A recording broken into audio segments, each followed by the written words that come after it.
अस्सलाम वालेकुम व्यूअर्स, उम्मीद करता हूँ आप खैरियत से होंगे। हम डिस्कस कर रहे हैं इंस्पेक्टर एएसएफ पास पेपर 2024 का और इस वीडियो में हम कवर करेंगे क्वेश्चंस 41 टू 50 तक 10 क्वेश्चंस। तो question number 41 is according to the economic survey of Pakistan 2022 to 23 the GDP growth rate of Pakistan in the fiscal year 2023 was. तो 2022-23 में जीडीपी ग्रोथ जो पाकिस्तान का था वो 0.29% था और 2023-24 में जो जीडीपी ग्रोथ रेट है वो 2.38% है according to internet. Next question देखें 42। Cyclone dash was the long lasting recorded tropical cyclone in history. तो Freddy cyclone is considered the long lasting recorded tropical cyclone in the history and it lasted for 36 days. ये भी question पूछा जा सकता है कि Freddy cyclone lasted for how many days. तो ये 36 दिन तक रहा था साइक्लोन और ये इसकी लोकेशन पूछी जा सकती है कि फ्रेडी साइक्लोन 36 दिन तक तो रहा लेकिन वो कौन से ओशन में था। तो इंडियन ओशन इसका आंसर है। अब आगे देख लेते हैं कि what is a cyclone. Cyclone की जनरल डेफिनेशन की अगर हम बात करें तो cyclones are large scale weather systems characterized by circulating winds around a low pressure area. यानी कि समंदर के अंदर एक ऐसा मकाम जहां पर प्रेशर एटमॉस्फेरिक प्रेशर लो होता है, उसके आसपास विंड का एक बहुत बड़ा सिस्टम सर्कुलेट करता है, यानी वो एक दायरे में हवा चक्कर लगाती है उस लो एटमॉस्फेरिक प्रेशर वाले एरिया के आसपास। तो इस तरह हवाओं के वहाँ पर चलने को, चक्कर लगाने को हम साइक्लोन कहते हैं। लेकिन इसको अगर हम उर्दू में बात करें तो इसको सीधा सीधा तूफ़ान कहते हैं। यानी समंदर में जो तूफ़ान आता है, जो हवाएं चलती हैं, वो एक लो एटमॉस्फेरिक प्रेशर का एरिया होता है, उसके आसपास हवा जो विंड्स हैं वो बहुत बड़े सिस्टम में रोटेट करती हैं। तो इस तरह से हमारे साइक्लोन जो हैं वो वजूद में आते हैं। इसकी अब रोटेशन के बारे में सवालात पूछे जाते हैं, ये रिपीटेड क्वेश्चन है। अगर हम इक्वेटर की बात करें, इक्वेटर वो लाइन है जो ज़मीन को ऊपर और नीचे की जानिब दो बराबर हिस्सों में तकसीम करती है। इमेजिनरी लाइन है, यानी वेस्ट से ईस्ट की जानिब ज़मीन को दो एक लाइन के ज़रिए तकसीम किया जाए तो ऊपर नॉर्थ पोल बनता है, नीचे साउथ पोल बनता है। तो ये क्वेश्चन कई दफ़ा पूछा गया है कि साइक्लोन की जो नॉर्थ में, इक्वेटर से नॉर्थ में जो साइक्लोन की डायरेक्शन है वो काउंटर क्लॉकवाइज है, यानी एंटी क्लॉकवाइज है। और इक्वेटर से अगर हम नीचे की बात करें, साउथ की बात करें, तो साउथ में जब कोई साइक्लोन आता है तो उसकी डायरेक्शन जो होती है वो क्लॉकवाइज होती है। यानी ऊपर के लेवल पे जब भी कोई होता है तो ज़ाहिर है वो उल्टा चलता है। अब आप यूँ ही सोच लें, कोई ऊंचे ओहदे पर बैठा हुआ है, ऊंची सीट पर बैठा हुआ है, ऊंचे किसी मकाम पर है, तो वो टेढ़ा होगा, सीधे नॉर्मली लोग नहीं रहते। तो इस एसोसिएशन में आप याद कर लें कि ऊपर की जानिब जब साइक्लोन भी होगा तो वो टेढ़ा होगा। यानी नॉर्थ में जब साइक्लोन आएगा तो वो काउंटर क्लॉकवाइज होगा, वो उल्टी एंटी क्लॉकवाइज जो है वो उसकी डायरेक्शन होगी। और जब वो नीचे की जानिब होगा तो निचले बेचारे सीधे होते हैं, उनकी क्या मजाल कि वो उल्टे हों या उल्टा चलें। तो इसी डायरेक्शन में आप याद रख लें कि जब कोई साइक्लोन इक्वेटर से साउथ की जानिब, नीचे की जानिब के एरियाज़ में, इलाके में, ज्योग्राफी में आता है तो उसकी जो डायरेक्शन होती है वो क्लॉकवाइज होती है। मेरे ख्याल में ये याद रह जाना चाहिए, बहुत आसान है और ये मोस्ट रिपीटेड क्वेश्चन है, तीनों के तीनों, फ्रेडी साइक्लोन भी, इनकी डायरेक्शंस भी। Next question, in dash the World Health Organization ended its global health emergency regarding covid. तो इसका सही जवाब 2023 है। 2023 में वर्ल्ड हेल्थ ऑर्गेनाइजेशन ने ग्लोबल हेल्थ एमरजेंसी कोविड के हवाले से एंड की थी, ख़त्म की थी। Next question, how many members of ASEAN Association of South East Asian Nations के मेंबर स्टेट्स कितने हैं। तो इसका करेक्ट आंसर है 10। एशियान के 10 मेंबर स्टेट्स हैं। एशियान को एक अलग वीडियो में डिस्कस किया गया है, चैनल पर मौजूद है। 7 मिनट के अंदर एशियान को पूरा पढ़ाया गया है एक लेक्चर में पॉइंट्स की फॉर्म में। अगर आप उस वीडियो को देखना चाहते हैं तो चैनल पर मौजूद है, आप देख सकते हैं। आपको एशियान एसोसिएशन में चीज़ें एक दूसरे के साथ लिंक करके सारे इंपॉर्टेंट पॉइंट्स को डिस्कस किया गया है और आपको वो फिर इजीली याद रह जाएगा। नेक्स्ट क्वेश्चन देखें, द अल्जेरियन वॉर और the Algerian revolution was a major armed conflict between dash and the Algerian National Liberation Front FLN। तो ये फ्रांस और FLN यानी the Algerian National Liberation Front के साथ दरमियान में एक वार थी ये वॉर ऑफ इंडिपेंडेंस हम इसको कह सकते हैं, अल्जेरियन रेवोल्यूशन भी इसको कहते हैं। तो ये 1954 से लेकर 1962 तक ये जंग लड़ी गई दी अल्जेरियन नेशनल लिबरेशन फ्रंट और फ्रांस के दरमियान, क्योंकि फ्रांस का कॉलोनियल रूल था अल्जेरिया के ऊपर। तो अल्जेरिया की इंडिपेंडेंस 1962 में हुई फ्रॉम फ्रांस। ये भी इंपॉर्टेंट क्वेश्चन है, when did Algeria get independence from France? तो 1962 में। ये भी पूछा जा सकता है कि 1962 से पहले अल्जेरिया पर किस कंट्री का कॉलोनियल रूल था?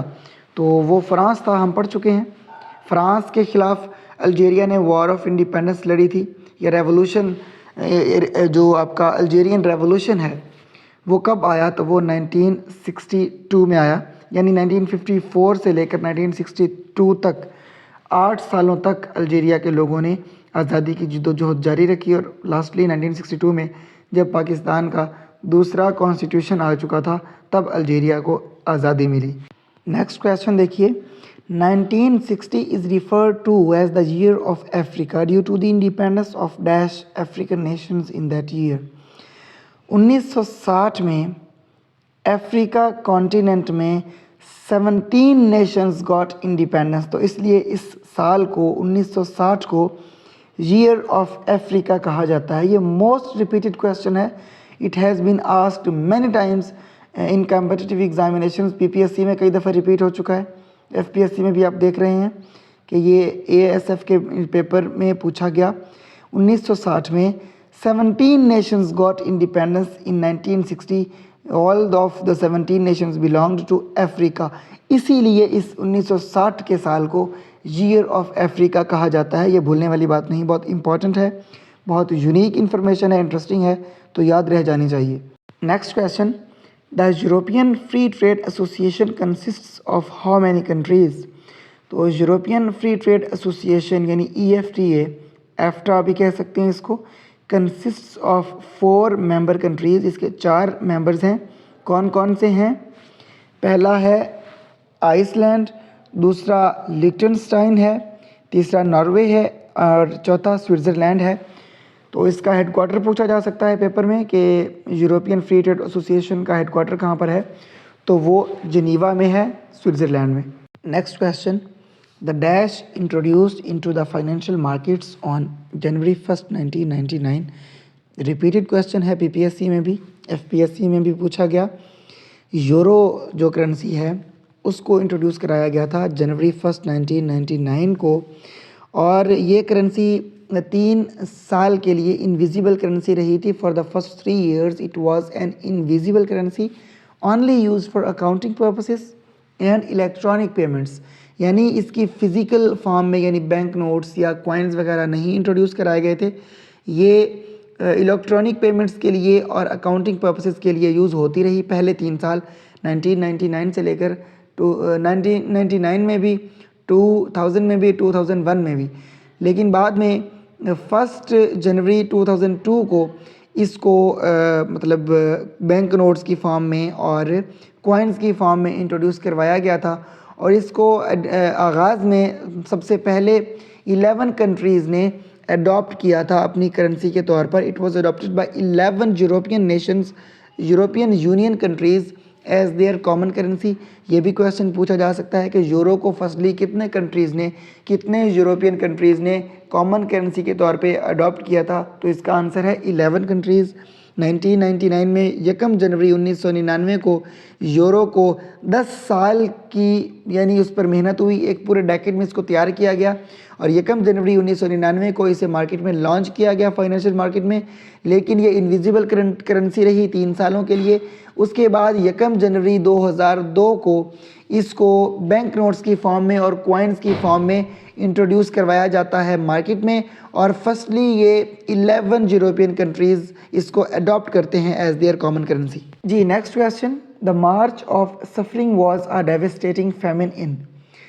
अब पहले क्वेश्चन में ये बात नोट करने वाली है कि march of suffering was a dash, वो ये भी पूछ सकता है पेपर में एग्जामिनर। तो ये याद रखना है कि मार्च ऑफ सफरिंग फेमिन था, वो ऑप्शन में दे देगा अर्थक्वेक, वो फ्लड दे देगा, या वो कोई और प्रॉब्लमेटिक जो यानी नागहानी आफात हैं उनका नाम दे देगा। तो हमें ये याद रखना है कि मार्च ऑफ सफरिंग एक कहत था, फेमिन था, नॉर्थ कोरिया में आया था, जो कि इस क्वेश्चन का आंसर था इस पेपर में। नॉर्थ कोरिया में आने वाला मार्च ऑफ सफरिंग नामी कहत कब आया? 1990s में आया था, स्पेशली फ्रॉम 1994 टू 1998। 1994 से लेकर 1998 तक ये स्पेशली नॉर्थ कोरिया को इसने हिट किया। बहुत ज़्यादा उसने जानी नुकसान किया, माली हालात तो ऑलरेडी ख़राब ही थे। तो it is also known as arduous march. इसको आर्डुअस मार्च के नाम से भी जाना जाता है। अब ये भी पूछा जा सकता है कि arduous march was a famine again, और arduous march was a famine in which country, in which nation? तो ये भी नॉर्थ कोरिया में ही था, क्योंकि ये मार्च ऑफ सफरिंग का ही दूसरा नाम है आर्डुअस मार्च। जी, next question number 30। Nelson Mandela served as the first president of dash from 1994 to 1999। तो इसका करेक्ट ऑप्शन साउथ अफ्रीका है। नेल्सन मंडेला सर ने साउथ अफ्रीका के पहले फर्स्ट ब्लैक प्रेसिडेंट के तौर पे सर्व किया था 1994 से लेकर 1999 तक। और नेक्स्ट पॉइंट में देखें, ऑटोबायोग्राफी उनकी अक्सर ये पेपर में पूछी जाती है। जो नीचे सारे पॉइंट्स इकट्ठे किए गए हैं ये डिफरेंट पास्ट पेपर्स और डिफरेंट रिसोर्सेज से इकट्ठे किए गए हैं, और ये जो वो सारे सवालात हैं जो बहुत इंपॉर्टेंट हैं और मोस्ट रिपीटेड हैं। इनकी ऑटोबायोग्राफी पूछी जाती है। Long Walk to Freedom is the autobiography of, तो वो नेल्सन मंडेला सर की ऑटोबायोग्राफी है। एंड नेक्स्ट पॉइंट में देखें, the Nobel Peace Prize in 1993। Nelson Mandela received Nobel Peace Prize in, ये क्वेश्चन भी मोस्ट रिपीटेड है।